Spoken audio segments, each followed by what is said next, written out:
Salut internet, aujourd'hui je vous fais une vidéo encore sur un sujet qui va vous passionner. C'est vrai que j'avais pas assez de parler des règles, de sang, de culottes de règles, etc. Du coup aujourd'hui je vais vous parler de tampons. Si je vous parle de tampons aujourd'hui, c'est parce que il y a quelques semaines déjà, j'avais raconté une anecdote à une amie sur mon expérience des tampons.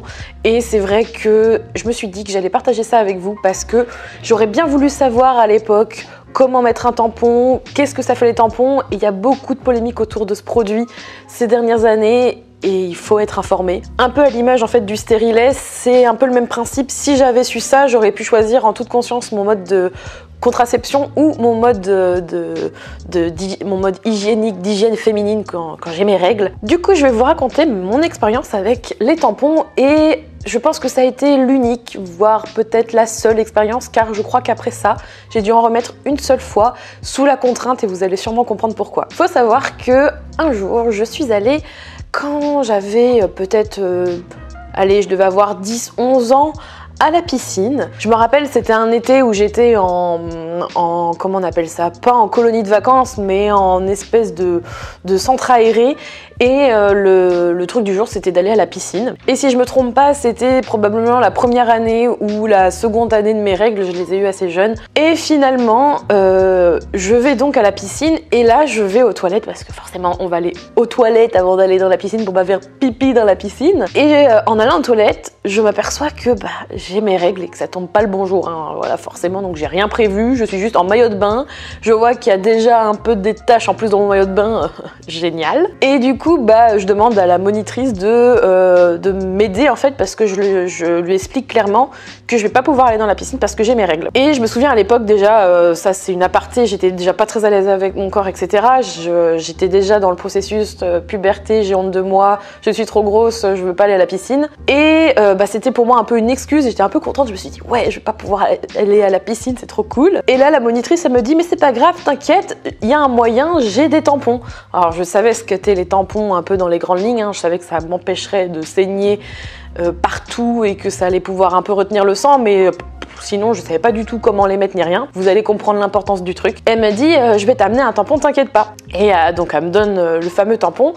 Et chose importante, c'est un tampon avec applicateur. Alors si vous savez pas ce que c'est globalement le tampon, il est en fait dans un petit applicateur en plastique et ça vous guide pour pouvoir l'appliquer comme son nom l'indique. Ce truc quand j'y pense, en fait, ça a été le début de l'enfer. Je sais pas pourquoi, j'aurais dû déjà voir un signe qu'il y avait une couille dans le potage, bref. Donc elle me donne ce fameux tampon et elle me dit voilà, mets-le. Et moi, je me souviens, je me sentais con dans les toilettes. Je me suis dit mais comment je vais mettre le truc? Parce que déjà pour moi, j'en avais jamais mis, de 1.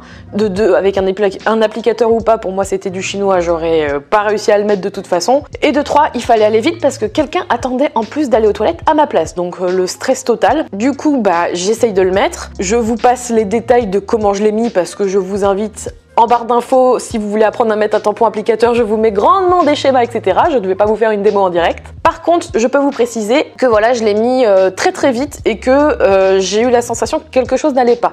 Mais comme je devais aller rapidement, je me suis dit ça doit être normal, c'est pas grave, ça doit être peut-être classique d'avoir une petite gêne.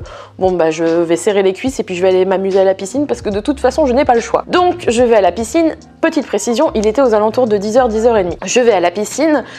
Et là, je fais un fast forward, comme on dit, bref, je fais une accélération. Je peux vous dire que de toute la journée, alors je ne blâme pas la personne qui s'occupait de nous, mais de toute la journée, je ne m'en suis pas occupée. J'ai pas ressenti trop de gêne parce que j'étais tout le temps dans l'eau, donc du coup, j'ai pas vraiment fait attention de mémoire. Et donc, on a passé la journée à la piscine, etc. Et je me souviens qu'ensuite, on est reparti. Il était peut-être 17h30, 18h et que je suis rentrée chez moi vers 19h. Petite info, je ne suis pas allée aux toilettes de la journée entre 10h et 19h. Et aucune fois, justement, la personne est venue de mémoire me dire voilà, faudrait peut-être changer de tampon, est-ce que ça va, comment ça se passe et tout. Jamais. Donc du coup, je me suis retrouvée à rentrer chez moi vers 19h. Et j'avais quand même envie d'aller aux toilettes au bout d'un moment, voilà. Et puis je sentais qu'il y avait un truc dans le bus qui me gênait un peu et je comprenais pas trop pourquoi. Rien que ça déjà, de repenser que j'ai gardé un tampon de 10h à 19h sans me changer, déjà c'est grave. Je vais donc pour aller aux toilettes et là je crois, et ça a été un traumatisme parce que je me revois encore aller aux toilettes et retirer le tampon.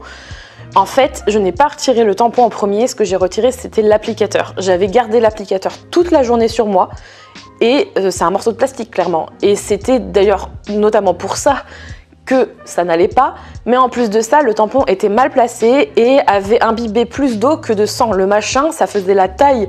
J'ai pas de point de comparaison, mais c'était énorme. Le truc était imbibé à mort.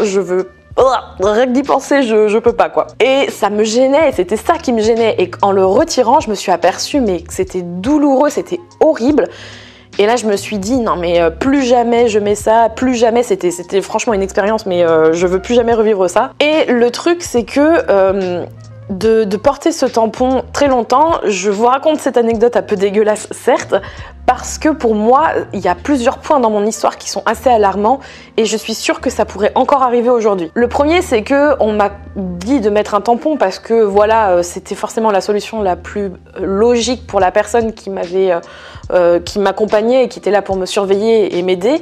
Et face à ce problème-là, forcément, on a tous une réaction un peu automatique de donner la solution hygiénique la plus adaptée à la situation. Là, c'était le tampon. Le souci, c'est que j'avais aucune éducation sur comment mettre un tampon. On m'a pas du tout expliqué. On m'a pas non plus demandé si j'en avais déjà mis un.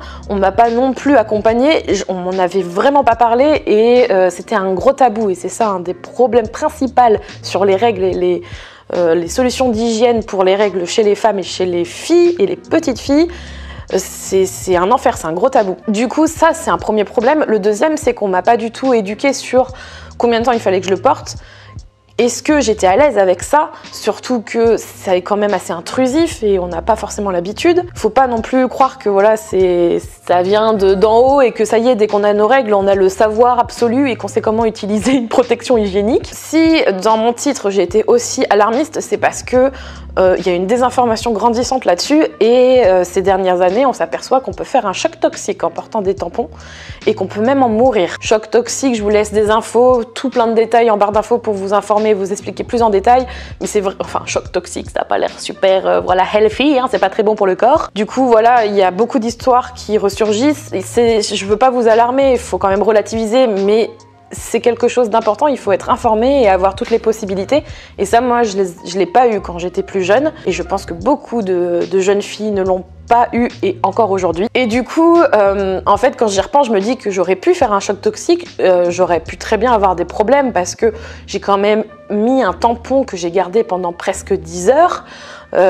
C'est hyper dangereux, surtout que les recommandations sont de changer toutes les 4 heures, 4-6 heures et qu'aujourd'hui l'industrie des protections hygiéniques, donc sur les tampons, ne communique pas du tout comment sont composés leurs tampons. Du coup, on met quand même un objet dont on ne connaît pas la composition dans notre vagin et on ne sait pas de quoi il est fait. Et je trouve que c'est vraiment, vraiment important, à l'image du stérilet, d'avoir toutes les clés, de vous informer et d'informer en fait les plus jeunes femmes sur les possibilités des protections hygiéniques, qu'il n'existe pas que le tampon, qu'il n'existe pas que la serviette, qu'il n'existe pas que la cup, mais vraiment plein de solutions, un peu comme avec le stérilet, ce n'est pas l'unique contraception, et leur proposer justement un peu plus d'informations et de prévention là-dessus pour ne pas se sentir mal, ne pas vivre des drames et ne pas non plus avoir honte d'avoir ses règles. Parce que ça, c'est une chose que j'ai peut-être pas précisé, mais le jour où justement on m'avait dit voilà, mets ton tampon, etc., on m'a vraiment donné le truc, on m'a dit bah voilà, débrouille-toi.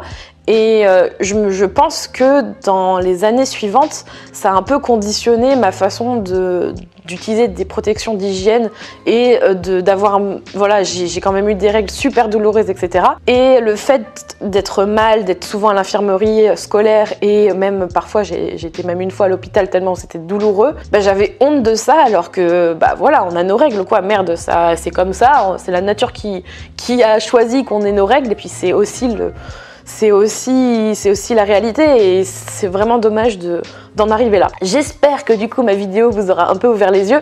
N'hésitez pas à aller voir en barre d'infos, je vous mettrai plein, je vous mettrai des informations sur ce qu'est le choc toxique, les méthodes alternatives pour pouvoir avoir des protections hygiéniques, pour pouvoir vous renseigner un peu plus sur ça. Je veux pas diaboliser le tampon, je trouve que c'est une protection hygiénique comme une autre. Il y a des alternatives bio, il y en a vraiment, il y a des avancées dans ce mode d'hygiène aujourd'hui. Par contre, je pense qu'il faut vraiment avoir toutes les clés pour pouvoir vivre nos règles de façon plus sereine, dont la culotte de règles dont je vous ai parlé il y a pas très longtemps. Je vous retrouve dans une nouvelle vidéo très bientôt, peut-être pour vous parler d'un autre sujet super intéressant. En attendant, prenez soin de vous et je vous fais de gros bisous. À bientôt, bye bye.